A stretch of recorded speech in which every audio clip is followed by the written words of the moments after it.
दोस्तों, जय electro homeopathy, जय इलेक्ट्रो होम्योपैथी, जय इलेक्ट्रो होम्योपैथी। मैं डॉक्टर रणधीर शर्मा अपने चैनल पे तहे दिल से आपका स्वागत करता हूँ। फ्रेंड्स, हमने पिछले पार्ट में देखा था स्मॉल इंटेस्टाइन का पार्ट नंबर 1, पार्ट नंबर 4 वह था इंटेस्टिनल ऑब्स्ट्रक्शन। अब आज हम जानेंगे intestinal, this is part number 5, जिसको बोलते हैं इंटेस्टिनल आइस्केमेनिया। आइए हम इसके बारे में जानते हैं ताकि सारे लोगों को इंटेस्टिनल डिसीज़ के बारे में पता हो और उसको ट्रीटमेंट हम इलेक्ट्रो होम्योपैथी द्वारा कर सकें। फ्रेंड्स, इंटेस्टिनल एकेनेमिया ये वह ऐसी चीज़ है कि मेसेंट्री एंसेमिया भी बोला जाता है। यह कंडीशन उस समय जो कि हमारी ब्लड का फ्लो यानी खून संचार इंटेस्टाइन में बराबर नहीं होती है। इसके कारण ऑक्सीजन भी हमारे खून में नहीं बहता और वहाँ की इंटेस्टाइन का टिश्यू जो होता है वह डैमेज होता है और अचानक एक्यूट एकेमिया हो जाता है और धीरे धीरे क्रॉनिक पर डेवलप कर जाता है। इसमें क्रॉनिक इकोनॉमिया बोलते हैं। इंटेस्टिनल एकेनेमिया एक सीरियल मेडिकल कंडीशन है जो कि समय रहते हुए ध्यान रखने की आवश्यकता है, और समय रहते अगर ध्यान नहीं रखा जाए तो आने वाला कल बहुत बुरा हो सकता है।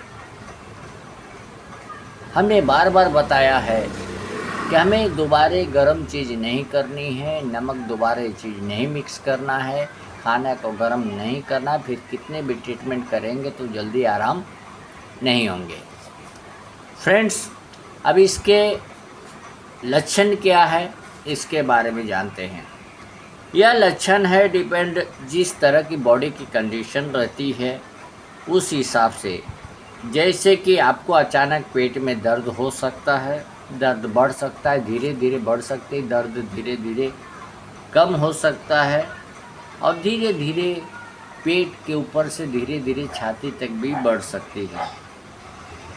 यह हमें सुस्ती भी कर सकती है और बार बार खाने का जैसे महसूस करा सकते हैं। थोड़ा सा खाया, आराम हुआ और खाया तो पेट दर्द चालू हो गया। आपका उल्टी और चक्कर भी आ सकते हैं। आपके डायरिया यानी पतला स्टूल हो सकता है। डायरिया मतलब पतला दस्त हो सकती है, या तो खून भी दस्त में आ सकते हैं। खून भी दस्त में आ सकते हैं और एब्डोमिनल पेट में खिंचाव भी हो सकता है। आपके पेट में सूजन आ सकती है, गैस हो सकता है और आपका फ्लूइड जहाँ तहाँ जमा हो जाता है। जिस तरह के आप बोलते हैं कि पेट में हमारा लगता है गोला जैसा बना हुआ है, इस तरह आपके अंदर में हो सकता है। आपको बुखार आ सकती है और वाइट ब्लड काउंट WBC बढ़ सकते हैं, घट सकते हैं। अब इस केस ऑफ एनीमिया है डेवलप टिश्यू डेथ। जो टिश्यू प्रॉपर रहती है वह डेथ होना चालू हो जाता है, मतलब उसके कार्य क्षमता ख़त्म होने लगती है। वो अपना आप का डेवलपमेंट नहीं कर पाता है। इसके कारण बहुत सारी चीज़ दिक्कत का सामना हो सकता है।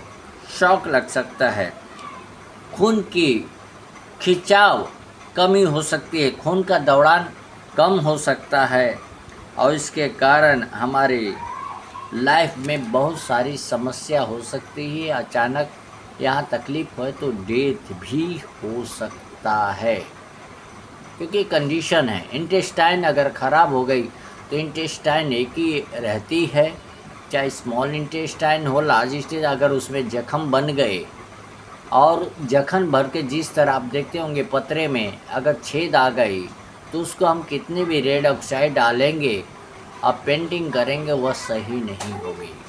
उसी तरह हमें समय रहते हुए हमें सिस्टमेटिक भोजन करना है, सिस्टमेटिक सारे कार्य करने हैं, नहीं तो बॉडी में बहुत सारी बड़ी बीमारियां हो सकती है। अब इसके कारण क्या हो सकते हैं? अभी तो हमने लक्षण जाना, सिम्टम्स जाना, इसके कारण क्या हो सकते हैं, किस कारण से ये चीज़ हो सकता है। तो इसमें दिया गया है जहाँ की ब्लड क्लॉट हो सकता है हमारे किसी भी पार्ट में, बॉडी क्लॉट सकता है, इतना कि अपने हार्ट में भी हो सकता है। जो कि हमारे बॉडी में ब्लड और लिम्फ बहता है, तो ब्लड जहाँ जहाँ बहती है वहाँ क्लॉटेड हो सकता है, जिसको कि मेजर आर्टरी में जो सप्लाई होनी चाहिए वह रुकावट होती है, जो कि वह आर्टरी धीरे धीरे इंटेस्टाइन तक सप्लाई करती है, उसमें रुकावट हो सकती है। एक्यूट आर्टेरियल थ्रोम्बोसिस, यह ब्लड क्लॉट होता है जो डायरेक्ट सप्लाई करते हैं वहाँ पर रुकावट होता है, तो हमारे पास जहाँ जहाँ फैटी डिपॉजिट जमा होने लगते हैं, यानी डिपॉजिट होने लगता है।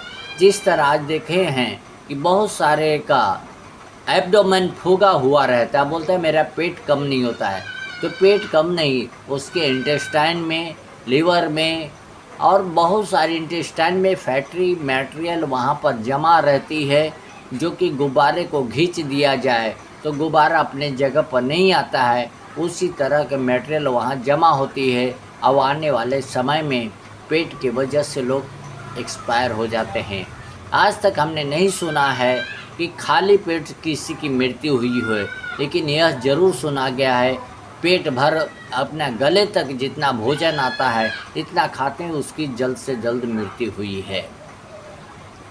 यह चीज़ हो सकता है।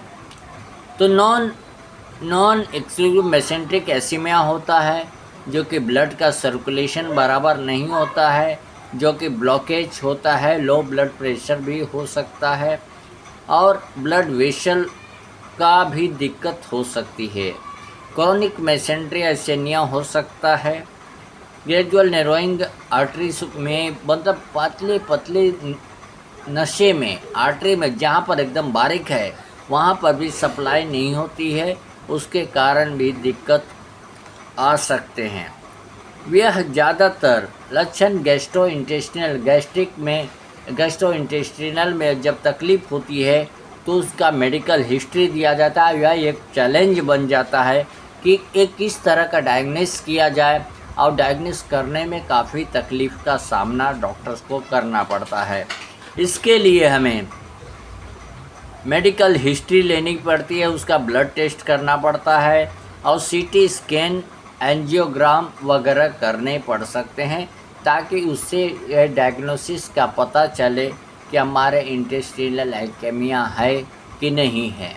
लेकिन ये चीज़ के लिए बारे में पता करने के लिए हमें काम करना पड़ सकता है, और जिस तरह की कंडीशन होगी एनीमिया का, उस तरह का हमें ट्रीटमेंट करना पड़ेगा। और जब तक वो पता नहीं चलेगा तो उस तरह का हम ट्रीटमेंट नहीं कर पाएंगे, तो काफ़ी दिक्कत का सामना करना पड़ सकता है। और अगर समय रहते जब सीटी स्कैन वगैरह कर लिया और हमें पता चल गया, तो समय रहते अगर ट्रीटमेंट हम कर लेते हैं तो उसकी जान की जोखिम को बचाया जा सकता है। हमें कोशिश करना चाहिए कि समय रहते उनका इलाज, उपचार चालू हो जाए, अन्यथा उनकी मौत निश्चित है। इसके लिए जब सब इंक्वायरी करेंगे, सीरियस कंडीशनों को तो हॉस्पिटलाइज करना पड़ेगा, और बाकी जो भी डॉक्टर्स रहेंगे अपने हिसाब से पूरे उसके टेस्ट के बाद में ही ट्रीटमेंट करेंगे, और बहुत ज़्यादा रिस्क रहेगा तो उसकी मौत के चांसेस ज़्यादा हो जाएंगे, नहीं तो समय रहता है तो उसको बचाया जा सकता है। फ्रेंड्स, इसी में हमारा पास में इलेक्ट्रो होम्योपैथी का हम ट्रीटमेंट करते हैं। समय रहते तो हमें खाने के पहले ES1 देना है, खाने के बाद ES10 देना है, मोस्टली थर्ड डाइल्यूशन देनी है, और AL1 को भी देना है, ताकि इंटेस्टिनल रेमेडी को काफ़ी राहत मिले। यह चीज़ रेगुलरिटी के लिए है, ताकि इसका क्रॉनिक तक ना जा पाए, और क्रॉनिक भी रहे तो उसको धीरे धीरे कवर कर सके। एक हायर डोज देना है, फिर थर्ड से लेकर 6th डाइल्यूशन तक उसको पिलाते रहना है। और एक में मिक्सचर करनी है A2C5BE। A2C5B कारण क्या है, A1 आर्टरी रिलेटेड होता है, A2 वेन का रिलेटेड होता है, अब BE जो है ब्लड रिलेटेड है। तो जो हमारे ब्लड सर्कुलेशन जो ब्लड होती है वेन में होता है उसको सफाई करना ज़रूरी है, जिसमें A2 अब ब्लू इलेक्ट्रिसिटी का रोल है। अब ये जब दोनों सप्लाई अच्छी तरह करेगी तो हमारे आर्टरी में अवश्य मेडिसिन अच्छी तरह पहुंचेगी, जिसके कारण हमारा इंटेस्टाइन स्वस्थ होगा।